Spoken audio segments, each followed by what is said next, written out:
Northern territories. The attitude of the Japanese government is fundamentally wrong. The purpose of solving the Northern Territories issue is wrong. Because territorial abandonment is also a kind of problem solving. There is a possibility that if you abandon it, the problem will be solved.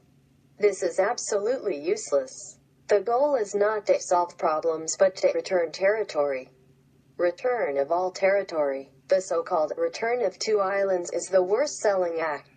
Because if it is resolved by returning the two islands, the other territory will be recognized as Russian territory. Russia cannot admit that first two islands and then the remaining two islands. As a condition for returning two islands, about 7% of the total area of 4 islands, Russia requires that the remaining territory be allowed to belong to Russia. Russo-Japanese economic cooperation is the worst enemy act. What do you do to strengthen the invaders by providing funds, technology, human resources, etc. to the invaders who are illegally occupying Japanese territory? The stronger the invaders, the farther they will be returned. Moreover, if the Japanese start a business in the Northern Territories, it indirectly recognizes Russia's sovereignty. How can I regain the Northern Territories? We should stop the current meaningless negotiations between Japan and Russia and concentrate on strengthening Japan's comprehensive national power. In the future, if Japan becomes stronger and the power relationship with Russia reverses, then we should take a strong stance and demand a return. Instead of relying on the good intentions of Russia, we are forced to return Russia. Is it possible that the power relationship between Japan and Russia will be reversed? In 1905, something far more unlikely happened.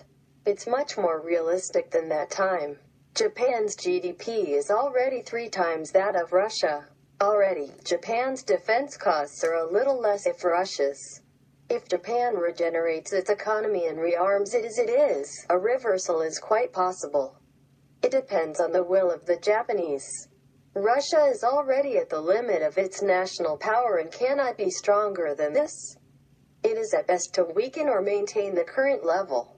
A resource-rich country has only natural resources as its strength, and when resources are exhausted or no longer needed, they will only decline.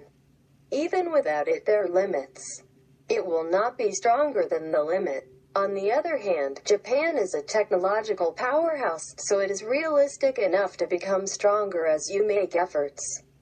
Economic revitalization should be possible through tax cuts, technological investment and productivity improvement. You can double your defense costs right away if you cut down on wasted budgets, such as the gender equality budget. The Japanese can become stronger quickly if they feel like it.